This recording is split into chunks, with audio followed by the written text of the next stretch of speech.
PT LIB umumkan pekan ke-31 BRI Liga 1 musim ini bakal bergulir 15 April 2024. Kabar yang paling ditunggu para kontestan BRI Liga 1 2023-2024 akhirnya tiba. Ya, tim-tim sedang menunggu kapan kompetisi bergulir lagi usai ditunda demi memaksimalkan persiapan Timnas Indonesia U23 yang akan mentas di Piala Asia U23 2024. Hari Kamis 4 April 2024, PT LIB selaku regulator kompetisi mengumumkan pekan ke-31 BRI Liga 1 musim ini bakal digelar lagi 15 April 2024. Hal tersebut diputuskan PT LIB setelah menggelar pertemuan daring dengan para pemilik klub BRI Liga 1 2023-2024 pada hari Kamis. Lebih lanjut, Ferry mengonfirmasi bahwa penentuan tanggal 15 April 2024 telah mempertimbangkan banyak hal. Surat kabar Cina mengklaim Timnas Indonesia bakal jadi raja baru di Asia Tenggara. Media Cina mengapresiasi performa Timnas Indonesia seraya menyebut bahwa skuad Garuda akan menjadi raja baru di Asia Tenggara. Sejak Piala Asia 2023, penampilan Timnas Indonesia memang menuai pujian dari berbagai pihak. Pada kompetisi tersebut misalnya, Marcelino, Ferdinand, dan kawan-kawan lolos untuk kali pertama ke fase 16 besar. Performa Ciamik Merah Putih berlanjut pada kualifikasi Piala Dunia 2026 zona Asia, meskipun pada match D1 dan 2 memetik hasil buruk, anak asuh Sintayong mampu menang 2 kali atas Vietnam tanpa kebobolan. Masih dalam ulasan yang sama, media Cina tersebut mengklaim bahwa kunci sukses Timnas Indonesia terletak pada program naturalisasi yang berjalan baik. Asisten Sintayong pastikan Alfiandra Dewangga absen perkuat Timnas Indonesia U23. Pemain PSIS Semarang Alfiandra Dewangga dipastikan absen di Piala Asia U23 2024. Pemain berusia 22 tahun itu menjalani operasi kecil di Jakarta, Selasa 1 April 2024. Ada benjolan di dekat ketiak Alfiandra Dewangga.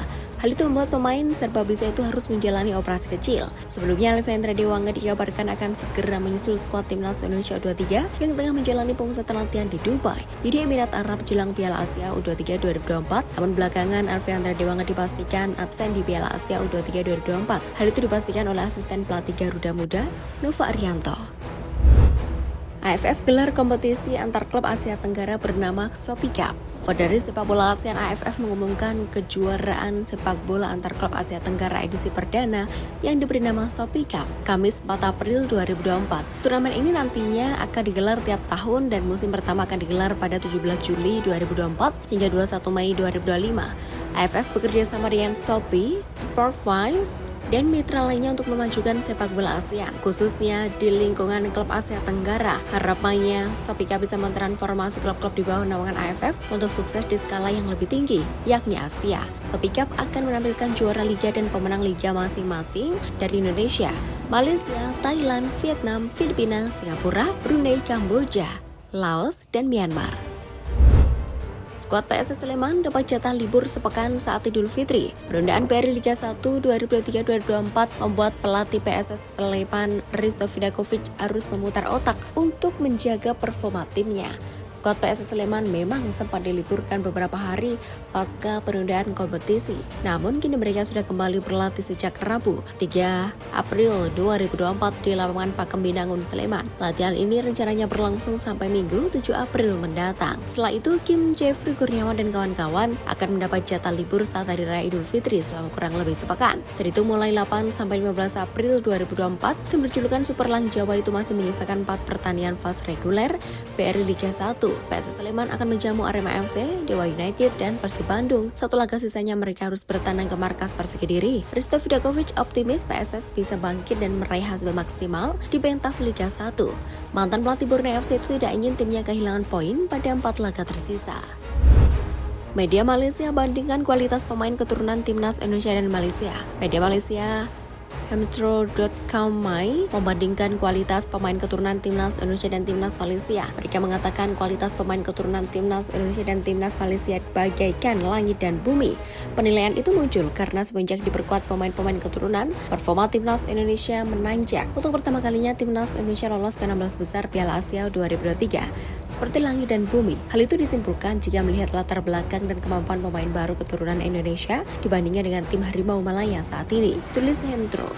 Pemain-pemain keturunan baru Indonesia saat ini berumput di Eropa, yakni Jesus, Ragnar Ratmangun, Tom Haye, dan Nathan Joaon. Usia mereka berusia 23 sampai 29 tahun, sehingga dapat digunakan Indonesia dalam jangka panjang. Lanjut media Malaysia tersebut. APPI sebut Persija Jakarta disanksi FIFA bukan gara-gara Marco Simic. CEO APPI Hardika Aji menyebut hukuman yang dijatuhkan FIFA ke Persija Jakarta bukan karena kasus Marco Simic. Yang menjelaskan kasus sengketa gaji dengan sang penyerang telah selesai. Sebagaimana diketahui, Persija menjadi salah satu dari 5 klub Indonesia yang terkena sanksi registration ban dari FIFA. Mereka dijatuhi hukuman bahwa beberapa tidak boleh mendaftarkan pemain pada 3 bursa transfer ke depan. Banyak spekulasi yang menyebut Persija kena sanksi buntut dari penunggakan gaji Simic pada 2022.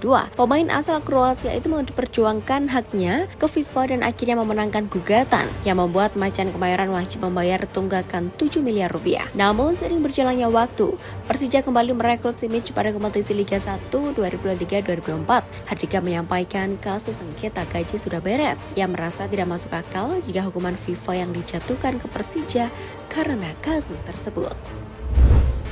Musim depan, PSSI berencana datangkan wasit Liga Inggris ke Indonesia. Kabar gembira bagi sepak bola Indonesia berembus dari rapat Komite Eksekutif PSSI Rabu 3 April ini. Dalam rapat tersebut terungkap rencana PSSI untuk mendatangkan sejumlah wasit dari Liga Inggris. Kabar rencana PSSI mendatangkan wasit asal Liga Inggris ini diungkapkan Ketua Umum PSSI Erick Thohir. Ia menyebut hal ini merupakan upaya PSSI untuk meningkatkan kualitas wasit-wasit di Indonesia. Selain itu, menurut Erick, ada upaya lain yang diambil PSSI untuk meningkatkan kualitas wasit Indonesia. Federasi Sepak Bola Indonesia tersebut mengungkapkan rencana mereka untuk melakukan digitalisasi perwasitan.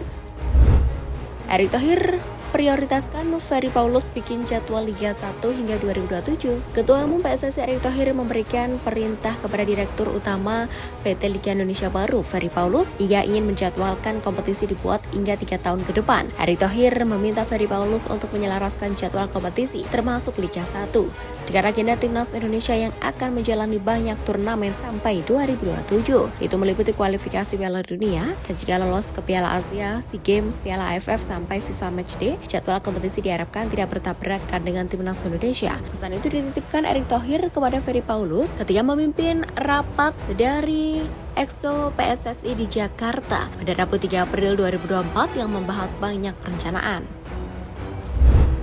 Indonesia paling meroket, Vietnam terburuk di ranking FIFA. 2 kemenangan atas Vietnam sekaligus membawa Indonesia menggusur Malaysia di peringkat FIFA terbaru. Indonesia menjadi negara paling meroket dalam daftar ranking terbaru FIFA yang dirilis Kamis 4 April 2024. Lonjakan posisi Indonesia paling besar dibandingkan 2009 negara lainnya setelah jeda internasional sepanjang Maret. Indonesia kini menduduki peringkat 134 dunia atau naik 8 tangga dibandingkan sebelumnya. Hal itu tidak lepas dari kemenangan atas Vietnam dalam 2 pertandingan kualifikasi Piala Dunia 2026 zona Asia sehingga memperoleh 30,04 poin. Sebaliknya bagi Vietnam, kekalahan itu membuat mereka menjadi negara paling mengalami penurunan dibandingkan seluruh anggota FIFA lainnya. Vietnam turun 10 tangga akibat kehilangan 30,04 poin. Mereka kini berada di posisi 115.